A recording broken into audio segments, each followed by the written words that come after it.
Bismillahirrahmanirrahim. Assalamualaikum warahmatullahi wabarakatuh. Alhamdulillahirabbil alamin. Nahmadullaha hamdan syakirin, hamdan na'imin, hamdan yuwafi ni'amahu wa yukafi'u mazidah. Ya Rabbana lakal hamdu kama yanbaghi li jalali wajhikal karimi wa 'azimi sultanik. Asyhadu an la ilaha illallah wa asyhadu anna sayyidana Muhammadar Rasulullah. Allahumma salli ala sayyidina Muhammadin abdika wa rasulikan nabiyil ummi wa ala alihi wa sahbihi wa sallim. Amma ba'du, jamaah yang dirahmati oleh Allah Subhanahu wa taala. Pada kesempatan kali ini kita akan mengkaji dengan tema baru, di mana pada kajian yang lalu kita telah menyelesaikan buku karya Sayyid Abdullah, yaitu An-Nafah Al-Ilahiyah, tentang keutamaan salawat atas Rasulullah Shallallahu Alaihi Wasallam dalam 43 hadis kurang lebih, dan kemudian beliau juga menceritakan kurang lebih 33 riwayat tentang pengalaman para ulama dari fadilah keutamaan salawat yang beliau baca, sehingga kemudian mendapatkan anugerah dari Allah Subhanahu wa taala. Pada kesempatan kali ini kita akan mengkaji tema baru, yaitu tentang hikmah-hikmah yang dikumpulkan oleh Al-Imam Ibnu Athaillah As-Sakandari, yang kemudian kita kenal dengan buku Al-Hikam Al-Athaiyah, di mana hikmah-hikmah tersebut beliau tulis Al-Imam Ibnu Athaillah As-Sakandari. Sebelum kita mengkaji hikmah yang pertama, Al-Imam Ibnu Athaillah As-Sakandari, beliau adalah seorang ulama yang meninggal di tahun 709 Hijriah. Guru beliau adalah Al-Imam Abul Hasan Asyadili. Itu salah satu guru beliau dan yang banyak memberikan pengaruh kepada beliau, dan juga murid dari Al-Imam Abul Hasan Asyadili, yaitu Abul Abbas Al-Mursi. Itu juga ulama besar di tahun abad ke-7 Hijriah. Beliau ini, Ibnu Athaillah As-Sakandari, beliau wafat di tahun 709 Hijriah. Sebelum kita memulai, mari kita sama-sama membaca Al-Fatihah. Kita khususkan untuk Al-Imam Ibnu Athaillah As-Sakandari, dan juga untuk seluruh para guru kita dan juga orang tua kita, dan kita juga memohon kepada Allah Subhanahu wa taala, semoga Allah Subhanahu wa taala menganugerahkan ilmunya kepada kita. Ala hadhihi wa bi kulli niyatin shalihah wa ila hadratin Nabil Mustafa sallallahu alaihi wa alihi wasallam. Al-Fatihah. A'udzu billahi minasyaitonir rajim. Bismillahirrahmanirrahim. Alhamdulillahirabbil alamin, arrahmanir rahim, maliki yaumiddin. Iyyaka na'budu wa iyyaka nasta'in, ihdinas siratal mustaqim, siratal ladzina an'amta 'alaihim ghairil maghdubi 'alaihim waladdallin. Amin. Jamaah yang dirahmati oleh Allah Subhanahu wa taala, hikmah-hikmah yang dikumpulkan oleh Ibnu Athaillah As-Sakandari tidak keluar pembahasannya dari tiga hal. Yang pertama tentang akidah, yaitu tentang keyakinan. Kemudian yang kedua tentang akhlak bagaimana seorang hamba berinteraksi dengan Allah Subhanahu wa taala, atau berinteraksi dengan hamba-hamba Allah Subhanahu wa taala yang lainnya. Kemudian yang ketiga, tema yang dibahas dalam hikmah-hikmah beliau adalah bagaimana cara membersihkan jiwa dan membersihkan hati, atau juga kita kenal dengan tazkiyatun nafsi. Baik, pada kesempatan kali ini kita akan mengkaji hikmah yang pertama. Al-Imam Ibnu Athaillah As-Sakandari mengatakan, min alamatil i'timadi 'alal amali nuqsanur roja'i inda wujudiz zalali. Bagian dari tanda-tanda bergantungnya seorang hamba kepada amal perbuatannya adalah kurangnya harapan atas rahmat Allah Subhanahu wa taala tatkala ia mengalami kegagalan atau ketergelinciran. Jadi bagian dari tanda bergantungnya seorang hamba kepada amal yang dia lakukan itu adalah ketika dia mengalami ketergelinciran, kegagalan, jatuh kepada kemaksiatan, dia merasa kurang harapannya atas rahmat Allah Subhanahu wa ta'ala.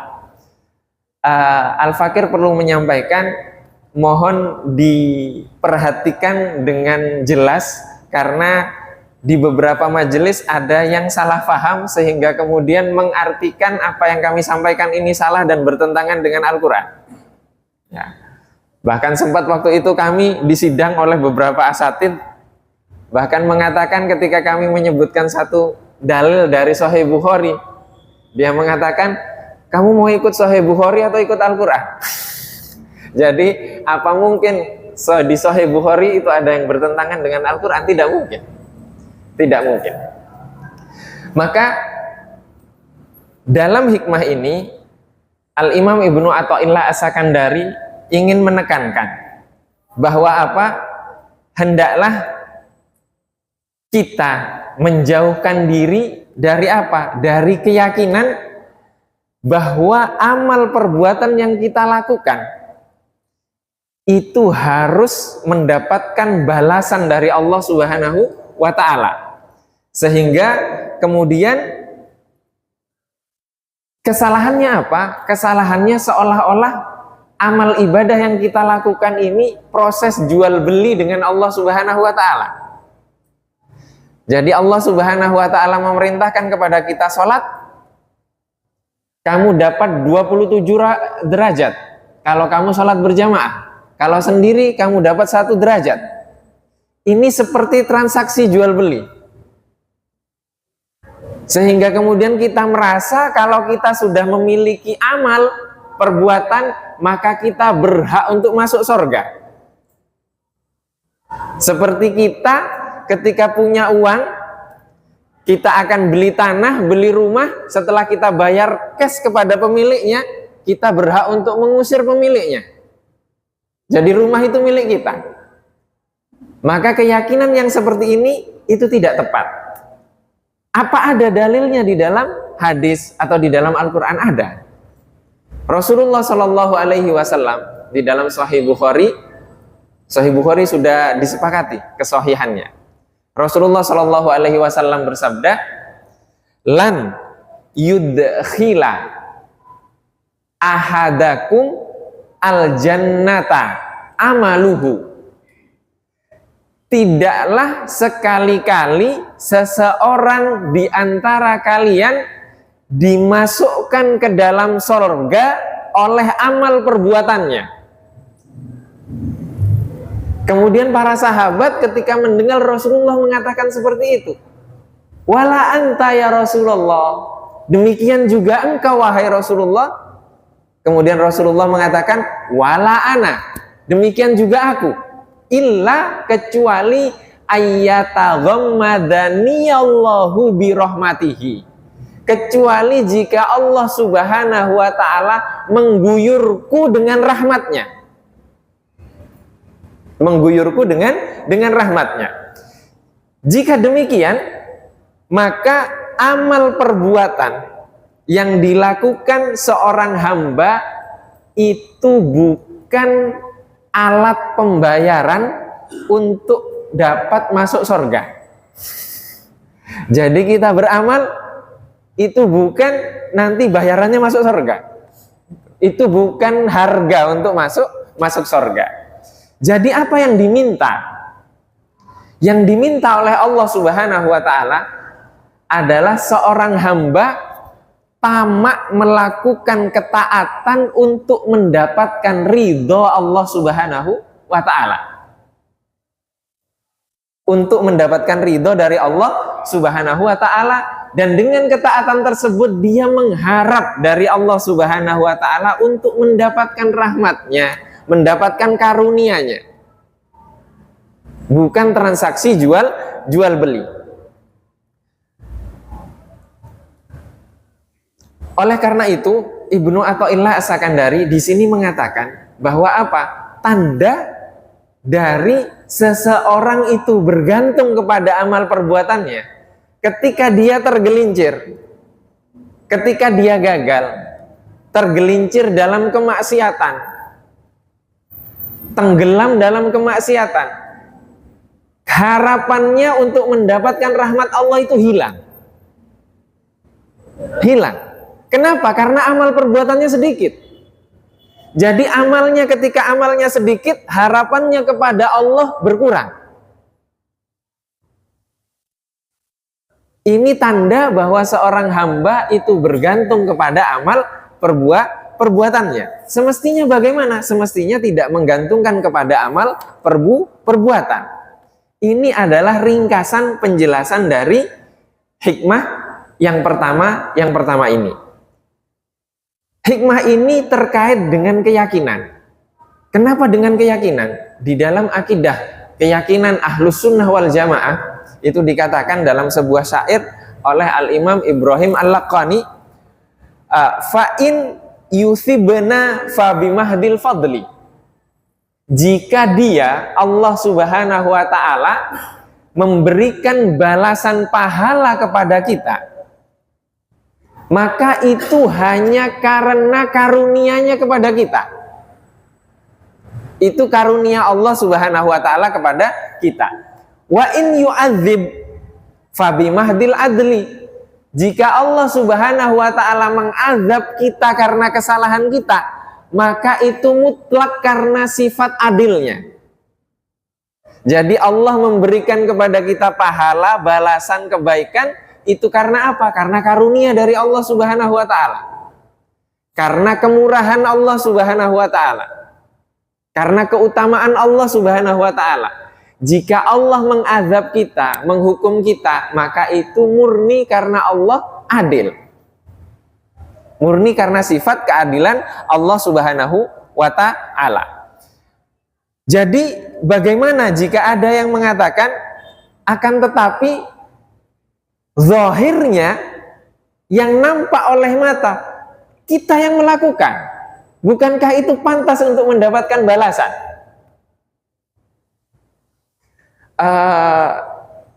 Hari raya kemarin saya ketemu dengan sahabat. Kami pisah 20 tahun nggak pernah ketemu, baru ketemu hari raya kemarin. Sahabat kami ini dokter spesialis ortopedi. Kami cerita-cerita panjang, dia cerita, Askar, beberapa waktu lalu saya ngoperasi orang, patah jari kelingkingnya. Keesokan harinya setelah operasi orang ini meninggal. Padahal kalau saya potong saja dia nggak akan meninggal. Jadi operasi jari kelingking meninggal. Lah kita potong saja nggak meninggal. Ini kenapa? Itu artinya apa? Artinya sebenarnya dokter ketika mengobati pasiennya sembuh, itu yang menyembuhkan siapa? Allah atau dokter itu? Allah Subhanahu wa ta'ala. Tapi yang dapat kebayaran dokter. Nah, itu artinya karunia dari Allah Subhanahu wa ta'ala. Alangkah bagaimana dosanya kalau kira-kira yang duduk di sini menyampaikan ilmu, kemudian dapat amplop, itu dia merasa atas ilmu yang dia sampaikan, padahal ilmu bukan ilmu dia. Apa bedanya? Tidak ada bedanya. Maka di sini kenapa hikmah-hikmah seperti ini lebih kita butuhkan di zaman kita yang seperti ini. Berapa banyak di antara kita yang duduk di depan? Sering kami cerita, khutbah Jumat, ketukar amplopnya, sudah mulai nggak ikhlas, begini. Sering kan kita cerita seperti itu. Sholat sudah merasa sholatnya paling benar sendiri. Itu kami rasakan.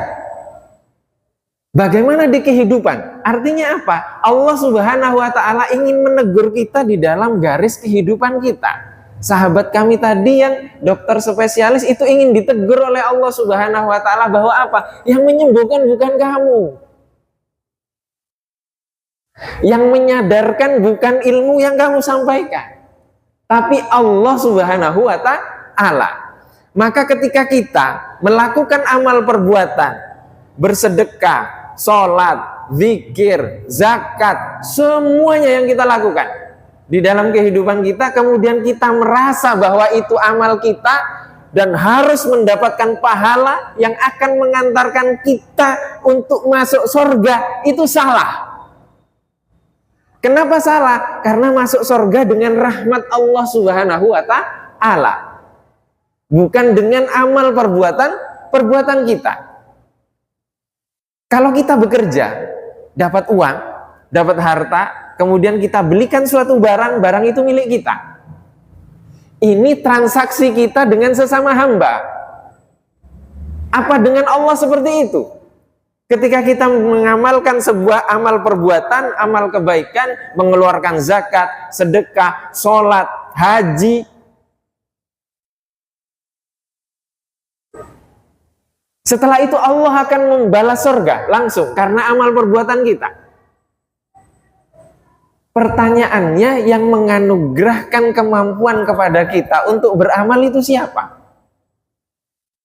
Allah Subhanahu wa Ta'ala. Artinya, ketika Allah Subhanahu wa Ta'ala berfirman di dalam Al-Quran, udkhulul jannata bima kuntum ta'malun, masuklah kalian ke dalam surga dengan amal perbuatan yang telah kalian lakukan. Ini bagaimana? Ini maksudnya adalah masuklah kalian ke dalam surga dengan amal perbuatan yang kalian lakukan. Ini dari satu sisi, yaitu Allah Subhanahu wa Ta'ala. Dari sisi yang menciptakan kita, yang memiliki kita. Bukan kemudian kita nuntut kepada Allah Subhanahu wa Ta'ala, Allah, aku sudah sedekah 1 miliar. Katanya satu amal kebaikan itu berlipat 10 kali. Setelah 10 kali itu dilipatkan lagi jadi 700 kali. Maka kalau saya sedekah 1 miliar, berikan saya setelah ini 700 miliar. Ini transaksi jual beli. Allah tidak seperti itu. Itu Allah yang menjanjikan kepada kita. Kok kita yang nagih janji? Padahal semua yang Allah yang kita dapatkan di dunia ini asalnya dari Allah Subhanahu wa Ta'ala. Asalnya dari Allah Subhanahu wa Ta'ala. Ilmu dari Allah Subhanahu wa Ta'ala, kemampuan dari Allah Subhanahu wa Ta'ala. Semuanya yang terjadi karena Allah Subhanahu wa Ta'ala. Kami punya cerita. Ibu kami sakit akhir-akhir corona, paru-paru terendam air. Saya langsung pulang, kemudian ngantar, berobat, dirawat, dicek. Setelah itu terendam air, harus disedot airnya. Ketika itu guru-guru kami datang, kami minta doa, kemudian diberikan air. Saya berikan juga air itu ke ibu untuk diminum. Besok pagi harus tindakan. Sebelum tindakan dicek lagi. Airnya langsung hilang. Yang di paru-paru nggak jadi disedot. Pertanyaannya, yang menyembuhkan siapa? Air tadi atau dokter? Bukan, yang menyembuhkan Allah Subhanahu wa Ta'ala. Yang menyembuhkan Allah Subhanahu wa Ta'ala. Maka ada di dalam Sahih Bukhari, itu sahabat ketika itu keluar untuk perang, kemudian kehabisan bekal, berhenti di pemukiman kabilah Arab. Mereka minta bantuan, ditolak. Setelah ditolak, tiba-tiba pimpinan kabilahnya digigit ular. Kemudian masyarakat dari kabilah itu minta tolong kepada umat Islam yang ingin berperang tadi. Setelah itu ditolonglah oleh salah seorang sahabat. Apa yang dilakukan? Cuma dibacakan Al-Fatihah, Pak. Dibacakan Al-Fatihah, kemudian bisa ularnya sudah hilang dan dia sembuh. Setelah itu kabilah tadi memberikan kambing banyak kepada sahabat tersebut untuk dimakan. Apa jawaban Rasulullah? Nggak ada sisa kambingnya buat saya. Itu Al-Fatihah yang dibaca. Karena apa? Karena mereka yakin bahwa Allah yang menyembuhkan. Sayyidina Umar membaca Al-Fatihah ketika menjenguk orang sakit.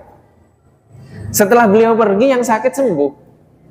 Yang di depan ini jenguk orang sakit, baca Al-Fatihah, besoknya meninggal.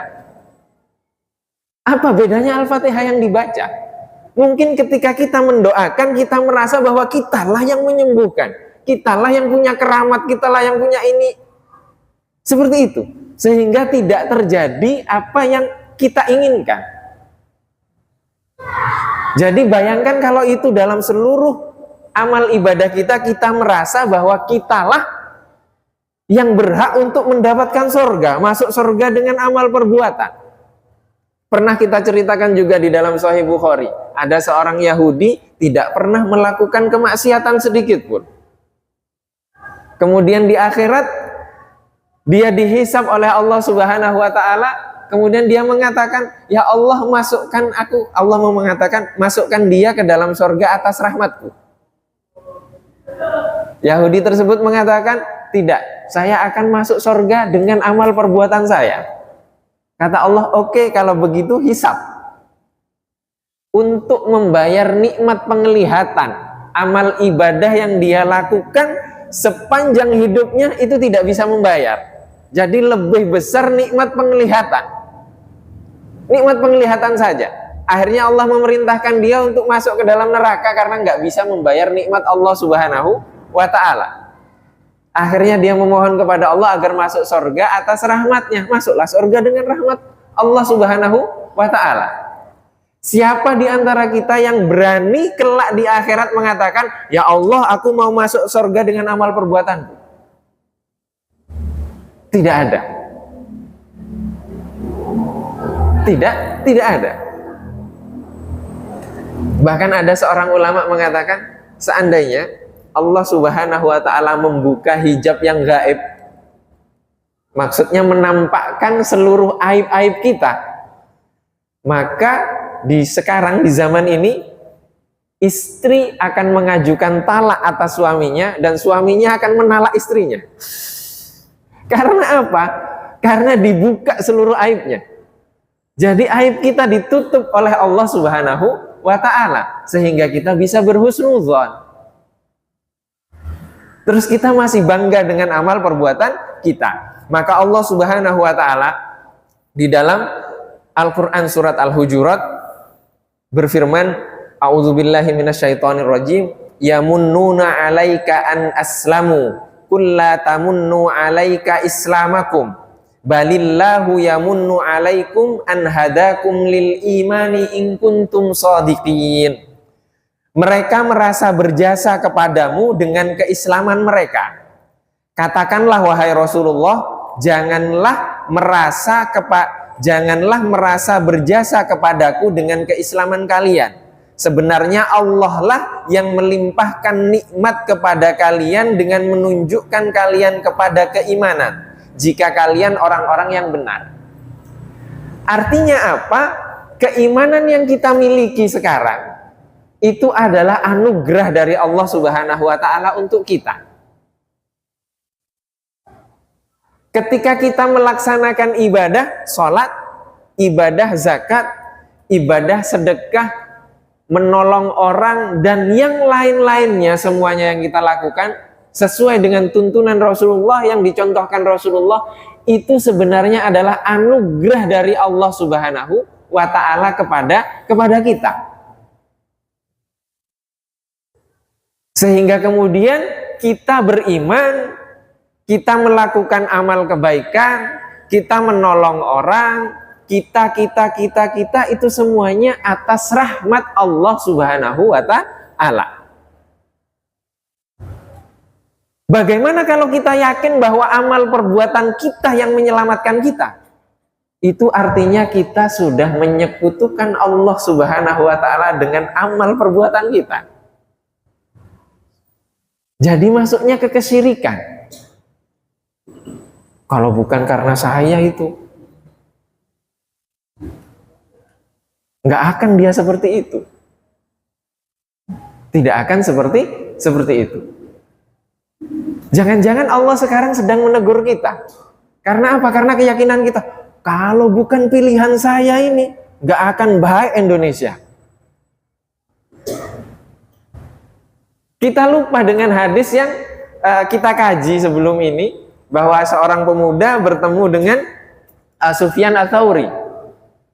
Dia mengatakan, bagaimana engkau mengenal Tuhanmu? Ternyata disalahkan oleh pemuda tersebut. Pemuda tersebut mengatakan, aku mengenal Tuhanku ketika aku cemas, resah, khawatir Allah menyelesaikan permasalahanku. Ketika aku memiliki tekad untuk mendapatkan sesuatu, aku nggak dapat sesuatu itu. Dari situ aku tahu bahwa ada Tuhan yang mengaturku. Ada Tuhan yang mengaturku. Berapa banyak kita merasakan itu? Ada sesuatu yang sudah nggak kita pikir, bahkan mungkin kita nggak mungkin mendapatkan itu, Allah bukakan jalan untuk mendapatkan itu. Ketika kita bertekad nggak sampai-sampai, itu artinya Allah yang mengatur. Artinya Allah yang membukakan pintu, yang menganugerahkan rahmatnya kepada kita. Dan ini adalah akidah keyakinan Ahlus Sunnah wal Jamaah. Maka ketika pernah kita kaji juga, kita minum, yang menghilangkan haus itu air atau Allah Subhanahu wa Ta'ala? Allah, bukan air itu. Bukan air itu. Api, ketika kita menghidupkan korek, kemudian rokok kita sedot, itu yang membakar rokok siapa? Allah atau api? Allah. Semuanya itu terjadi karena Allah Subhanahu wa Ta'ala. Jangan sampai kita merasa bahwa kitalah yang memiliki pengaruh dalam kehidupan ini. Di mana kita dari zikir kita, la haula wala quwata illa billahil aliyyil azim, tiada daya dan upaya melainkan dari kekuatan Allah Subhanahu wa Ta'ala. Jangan-jangan selama ini kita lupa, kita merasa bahwa semua daya upaya itu milik kita. Sehingga kemudian di masa Rasulullah dulu, di perang Khandaq, nggak tahu sudah sampai perang Khandaq atau belum? Sudah, perang Khandaq sudah. Ada perang Khandaq, itu ada cerita kan, sahabat menyembelih kambing muda kurus karena Rasulullah belum makan 3 hari. Setelah itu sahabat tersebut manggil Rasulullah, Rasulullah, ayo saya ada makanan hidangan sedikit di rumah. Jika engkau berkehendak, jika engkau berkenan, mungkinlah ngajak 3-4 orang. Yang diajak semuanya 1000 orang. Pesannya Rasulullah 1, bilang ke istrimu jangan dibuka makanannya sampai aku datang. Kemudian Rasulullah datang, dibuka pintu kok 1000 orang yang datang. Apa nggak kaget? Kambing muda 1, kurus lagi. Setelah itu Rasulullah mengatakan masuklah 10-10, masuk 10, selesai keluar 10, masuk lagi 10, masuk 10, sampai 1000-1000-nya makan, makanannya tidak berkurang sedikit pun. Ini siapa yang menambahkan? Siapa yang menjadikan berkah? Allah Subhanahu wa Ta'ala. Nah sekarang 300 triliun nggak cukup Pak untuk cuma segelintir keluarga. 300 triliun. Lah ini 1 kambing untuk 1000 orang. Kita lahir dari generasi ini. Generasi berkah, bukan generasi yang rakus.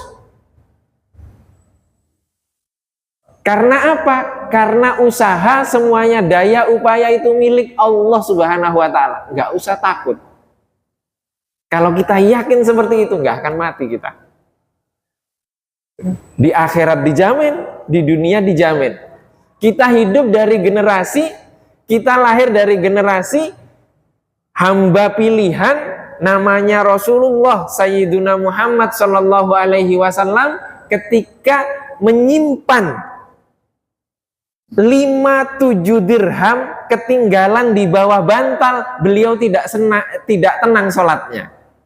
Beliau merasa bagaimana aku bisa menyimpan harta dunia sedangkan aku sudah dijamin di dunia dan di akhirat oleh Allah Subhanahu wa taala.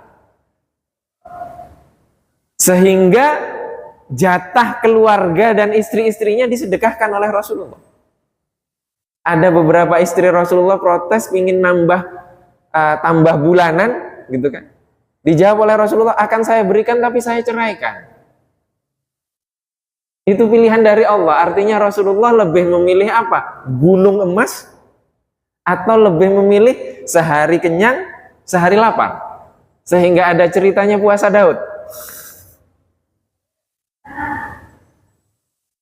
Itu apa? Itu menandakan bahwa semuanya dari Allah Subhanahu wa taala, termasuk masuk surga. Itu atas rahmat Allah Subhanahu wa taala. Dan Allah Subhanahu wa taala berfirman di dalam surat Al-A'raf, a'udzubillahi minasyaitonirrajim, wa rahmati wasi'at kulla syai'in. Dan rahmatku meliputi segala sesuatu. Jadi rahmat Allah itu meliputi segala sesuatu. Fasa'aktubuha lilladzina yattaqun. Dan aku akan menetapkan rahmat itu untuk orang-orang yang bertakwa. Artinya mungkin nggak mendapatkan rahmat Allah sedangkan dia ahli maksiat. Tidak mungkin. Jadi bukan berarti hikmah ini mengatakan kepada kita, kamu jangan beramal. Kenapa masuk surga karena rahmat Allah kok? Itu artinya was-was dari syaitan. Maka kita sebagai umatnya Nabi Muhammad Sallallahu Alaihi Wasallam itu hidup di antara di antara rahmat Allah Subhanahu Wa Taala dan keadilan Allah Subhanahu Wa Taala. Maka kalau kita mengharapkan rahmat Allah sudah jelas. Tapi kemudian karena setan itu membisiki kepada kita, ngapain kamu berbuat? Ngapain kamu puasa, ngapain kamu sholat, masuk surga karena rahmat Allah kok. Sudah, kamu nggak usah berbuat. Kita lupa dengan apa? Keadilan Allah Subhanahu wa taala. Bahwa Allah itu memiliki sifat adil, orang yang berbuat maksiat, melakukan kejahatan, melakukan kesalahan, dihukum oleh Allah Subhanahu wa taala karena Allah memiliki sifat adil. Maka kita hidup di antara dua, atau bahasa kita al-khaufu war-roja. Ar-roja itu pengharapan, mengharap rahmat Allah Subhanahu wa taala. Al-khauf itu artinya ketakutan. Takut karena apa? Takut karena adilnya Allah Subhanahu wa taala dan maha adilnya Allah Subhanahu wa taala. Kalau kita hidup di antara dua ini, maka kita akan tetap di dalam ketaatan, tapi tetap mengharap bahwa ketaatan tersebut anugerah dari Allah, berasal dari Allah Subhanahu wa taala. Jadi Allah mengatakan masuk surga, masuk surga. Enggak masuk surga, enggak masuk surga. Maka para ulama ketika menuliskan hal-hal seperti ini, harapannya apa? Harapannya kita naik level keimanan kita. Bahwa ketika sudah melakukan amal ibadah, sudah nggak usah hitung-hitungan dengan Allah Subhanahu wa taala. Tidak perlu hitung-hitungan. Karena balasan Allah akan lebih dari itu. Di mana? Kalau tidak di dunia, sudah jelas di akhirat. Sudah jelas di akhirat. Maka banyak sekarang orang-orang yang tertipu dengan apa? Dengan iming-iming. Kalau dulu orang sedekah itu menyerahkannya ke Rasulullah. Zakat menyerahkannya ke Rasulullah. Infak menyerahkannya ke Rasulullah. Sedangkan Rasulullah ya seperti itu. Beliau merasa dianugerahi oleh Allah Subhanahu wa taala, segala hal semuanya sudah dianugerahkan, dijamin dunia dan dijamin di akhirat, sehingga dunia itu sudah tidak kelihatan. Kalau sekarang kan tidak. Zakat sedekah dititipkan ke manusia juga. Manusia juga yang memiliki kebutuhan juga. Sehingga tidak amanah. Sehingga banyak yang jualan jadi makelar sedekah. Makelar sedekah. Diiming-iming begini, iming-iming begitu, iming. Gimana kita mau beribadah kok transaksional jadinya? Transaksional. Janjinya tidak terpenuhi, akhirnya dituntut.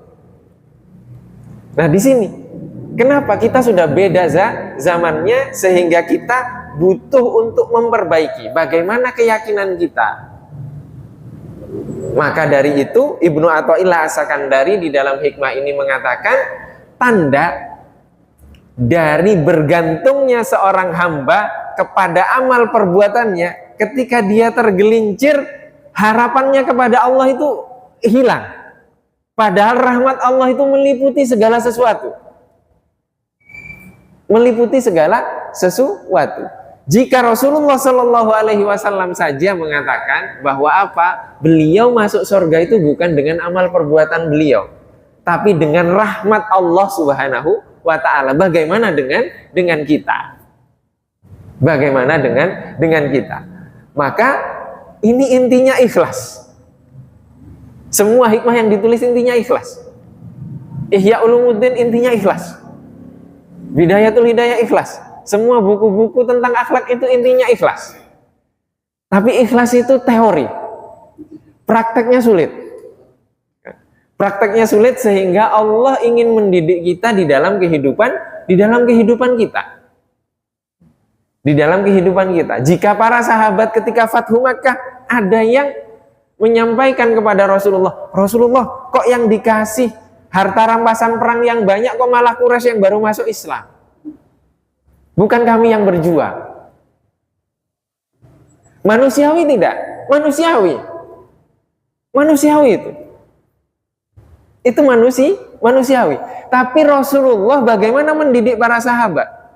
Rasulullah mengatakan apa? Apa tidak cukup setelah saya menaklukkan Mekah, saya kembali bersama kalian ke Madinah? Artinya Rasulullah masih ditimbang dengan harta rampasan perang.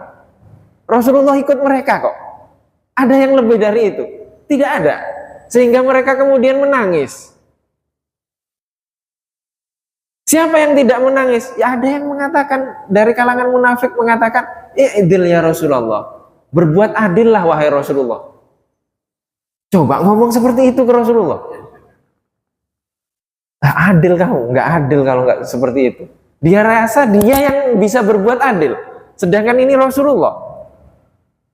Ini orang munafik yang seperti ini. Sedangkan sahabat tadi itu manusiawi. Makanya dididik kemudian mereka menangis.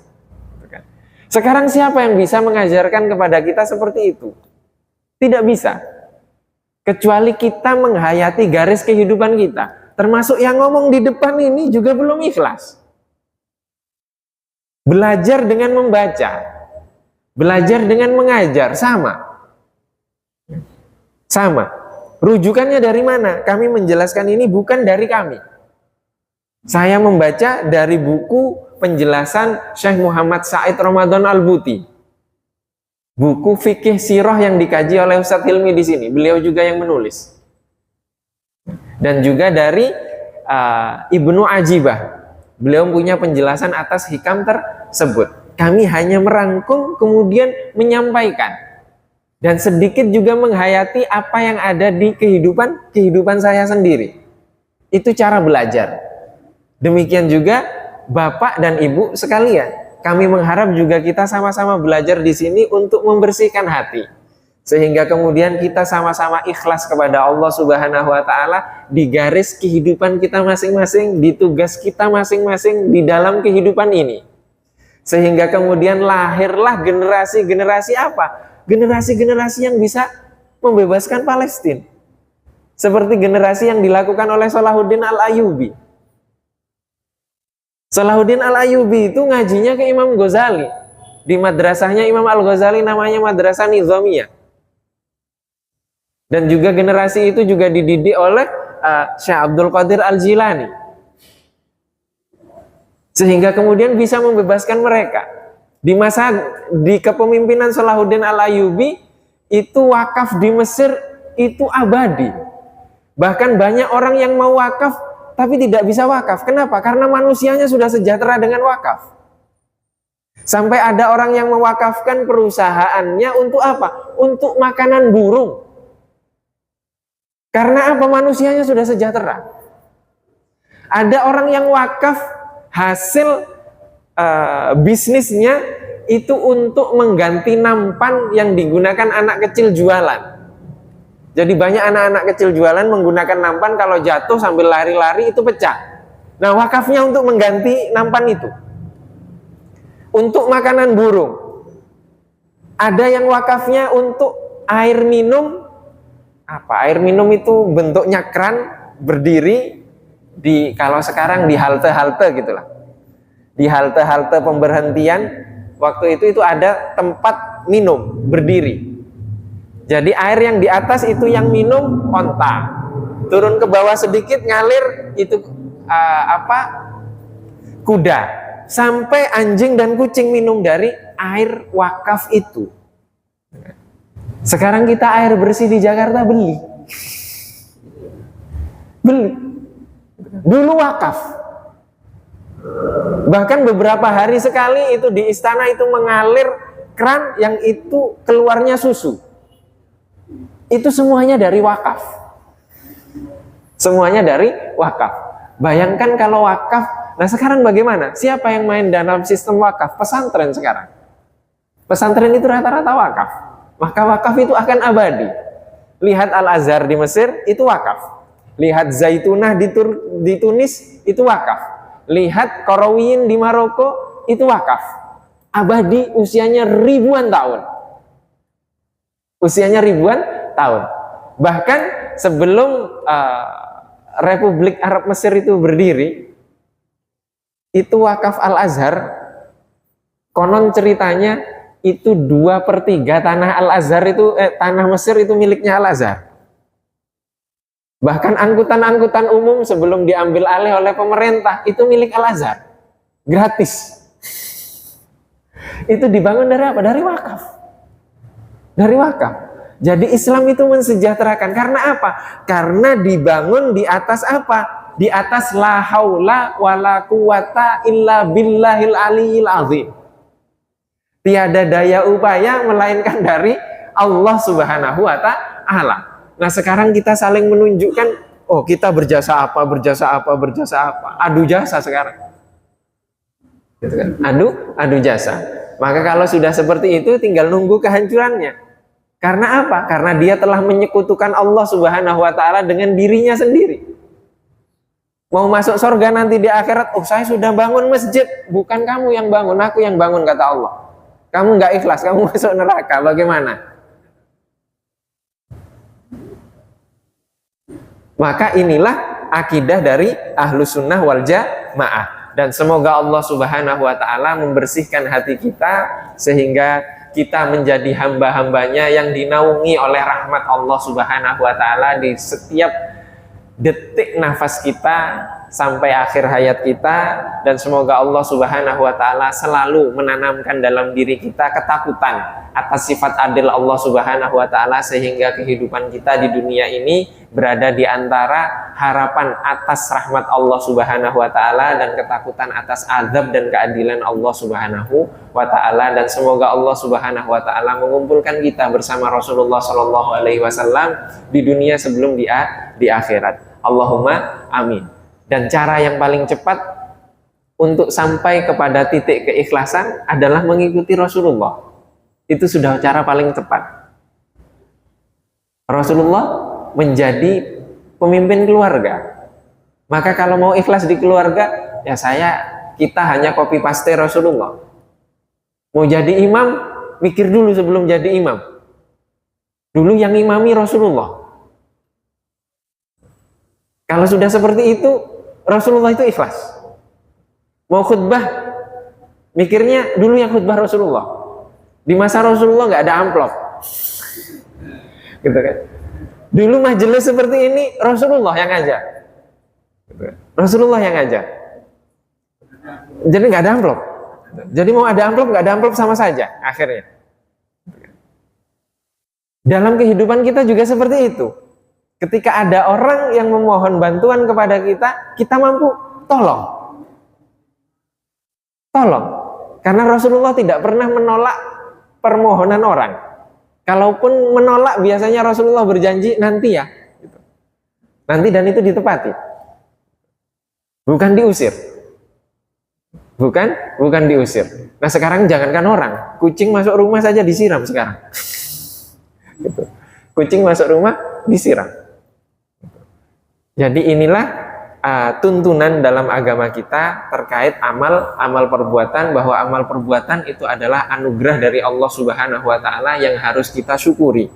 Yang harus kita syukuri, dan balasan semuanya adalah hak prerogatif dari Allah Subhanahu wa ta'ala, sehingga kita masuk surga bukan dengan amal perbuatan kita, tapi dengan rahmat Allah Subhanahu wa ta'ala. Wallahu wa rasuluhu a'lam.